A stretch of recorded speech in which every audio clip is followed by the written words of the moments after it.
আমাদের লাইফের অনেকগুলো ট্র্যাপ থেকে, অনেক প্রবলেম থেকে আমরা বের হতে পারি যদি আমরা নিজেরা একটু ভালোভাবে চিন্তা করতে শিখি। আমাদের যদি ক্ল্যারিটি থাকে এবং আমরা যদি নিজেদের সাথে নিজেরা আসলে কথা বলতে শিখি, নিজের প্রবলেম নিজে আইডেন্টিফাই করে আমরা যদি সেটাকে সলভ করতে শিখি। আমার এই সিরিজের ভিডিওতে আমি বলেছিলাম আমি আপনাদের সাথে আমাদের লাইফের বিভিন্ন ট্র্যাক নিয়ে আমি আপনাদের সাথে কথা বলবো। তৃতীয় যে ট্র্যাক, যেটা আমি আমার সেকেন্ড বই লাইফ ইজ ভেরি ইজিতে, সরি, জীবন ও জগতের গল্পে আমি ডিসকাস করেছি, সেই ট্র্যাপটা নিয়ে একটু আজকে আমি আপনাদের সাথে ডিসকাস করি। এই ট্র্যাপটা হচ্ছে অন্যের সাথে তুলনা করা।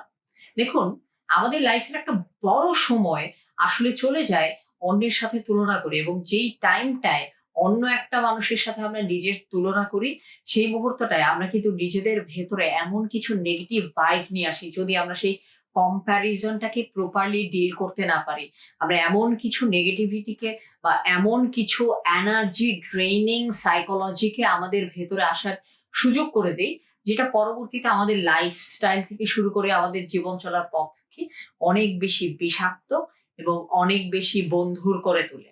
তো আজকের এই ভিডিওতে আমরা মূলত দুটো প্রশ্নের উত্তর দিব। এক, কিভাবে অন্যের সাথে তুলনা করতে গিয়ে আমরা নিজেরা নিজেদেরকে একটা ট্র্যাপে ফেলি, এবং সেকেন্ড, আমরা কিভাবে সেই ট্র্যাপ থেকে বাঁচতে পারি। আসলে প্রথম প্রশ্নটার অ্যান্সার করি, অর্থাৎ আহ অন্যের সাথে এই তুলনা করা, এটার মাধ্যমে আসলে আমরা কিভাবে ট্র্যাপে পড়ি। আমি আপনাকে একটু ভিজুয়ালাইজ করিয়ে দেখাই যে, তো আমার চেয়ে কম সময় কাজ করে আমার চেয়ে বেশি টাকা পাচ্ছে। দিস ইজ ওয়ান, যেটার মাধ্যমে আমরা আসলে আমাদের মনের ভেতরে আমরা ওই আহ কি বলে তুলনার জায়গাটাকে আমি ঢুকিয়ে দিলাম। আমার তো সব বন্ধুর চাকরি হয়ে গেছে, আমার তো হয় নাই। সেকেন্ড ওয়ান, সেকেন্ড একটা ওয়েতে আমার ভিতরে কিন্তু তুলনার অ্যাপ্রোচটা ঢুকে গেল। তৃতীয় যেটা, ওদের পরিবার তো অনেক প্রিভিলেজ, তো অনেক টাকা পয়সা, ওদের তো মানে এই যে জিনিসপত্রের দাম বাড়তেছে, এবার তো ওদের তো কিছু হবে না, ওরা যে প্রিভিলেজ, ওদের সাথে কি আর আমাদের তুলনা চলে। আপনি আবার আপনার ভেতরে তুলনাকে এনে দিলেন। চতুর্থ যেটা, সেটা হচ্ছে ওরা ওদের ভালোবাসার মানুষের কি পরিমাণ আনন্দে আছে, আবার কি আর এরকম ভাগ্য হবে। অর্থাৎ ফ্যামিলি লাইফে আপনি দেখছেন অন্য কোনো একটা ফ্যামিলিতে কোনো একটা মানুষ খুব হ্যাপি একটা ফেস শো করছে, ওটা দেখে আপনার ভেতরে এক ধরনের তুলনা চলে আসলো। তো এইভাবে আমরা কিন্তু আমাদের লাইফে নানা ঘটনায়, নানান বিষয়ে আমরা বিভিন্ন ভাবে কিন্তু আমরা মানুষদের সাথে আসলে নিজেদের তুলনা করে ফেলি। প্রশ্ন হচ্ছে, আপনি যদি এই তুলনার বিষয়টাকে আপনার ভেতরে যদি বারবার ঢুকতে দেন, পরবর্তীতে আপনি যদি বারবার কষ্ট পান, আপনি যদি বারবার নিজেকে ফিল করান যে আপনি কম পাচ্ছেন, আপনি কম ডিজার্ভ করেন, আপনার প্রাপ্য কম, আপনি ফিউচারেও কম পাবেন, আপনি সারা জীবন এরকম সাফার করে যাবেন, তাহলে আপনার জন্য লাইফে চলাটা অনেক টাফ হয়ে যাবে। কয়েকটা খুব কিওয়ার্ড বা কি সেন্টেন্সের ফিলসফি এই পার্টিকুলার ইস্যুগুলোতে আপনাকে আপনার যে তুলনার যে অ্যাপ্রোচ, সেটাকে চেঞ্জ করে আপনাকে একটা বেটার লাইফে নিয়ে যেতে পারে। সো আসেন আমরা একটু সেই সলিউশন গুলো নিয়ে ডিসকাস করি। প্রথম যে সলিউশন, এটাকে আমি যদি একটু বইয়ের ভাষায় বলি, এটা অনেকটা এরকম: সে কেন আমার থেকে আগানো, ও কেন আমার চেয়ে বেশি সুবিধা পাবে, ওর কেন এত সাফল্য। এই একটা প্রশ্ন কখনো আপনাকে সাফল্য দিবে। একটা মানুষ কেন আপনার থেকে আগায় গেল, আপনি যদি এইভাবে প্রশ্নগুলা করেন, আপনি জীবনেও সেখান থেকে আপনি শুধুমাত্র নিজের ভেতরে আপনি টক্সিসিটিকে আপনি ঢোকাচ্ছেন।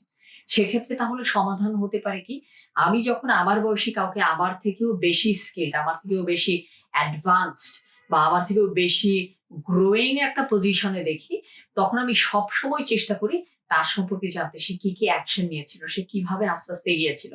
এবং আমি তখন এটা ফিল করি যে ওই কষ্টটা করেছে, এই কারণে সে সফল হয়েছে। আমিও যদি এই ধরনের অ্যাকশন নেই, আবারও সফল হওয়ার কোনো না কোনো একটা সম্ভাবনা রয়েছে। একটা জিনিস সবসময় মনে রাখবে, এই পুরো পৃথিবীর সমীকরণ খুবই সিম্পল: অ্যাকশন আর রেজাল্ট। আপনি অ্যাকশন নেবেন, রেজাল্ট আসার প্রবাবিলিটি বাড়বে। আপনি অ্যাকশন নেবেন না, আপনার রেজাল্ট আসার প্রবাবিলিটি কমে যাবে। আর ঠিক এই কারণেই আমি যদি কখনো দেখি কোনো একটা মানুষ আমার থেকে একটু অ্যাডভান্সড পজিশনে রয়েছে, আমি চেষ্টা করি তাদের সেই অ্যাকশন গুলো সম্পর্কে একটু জানতে, যাতে করে আমি নিজেও সেখান থেকে কিছু না কিছু শিখতে পারি। অর্থাৎ যেই মানুষটাকে তুলনায় মনে হয় আপনার থেকে আগানো, আপনি সেই মানুষটাকে দেখে হিংসা না করে অনুপ্রেরণার দিক থেকে দেখুন, অনুপ্রেরণার চোখ দিয়ে দেখুন, দেখবেন আপনার জন্য অনেক ইজি হয়ে গেছে।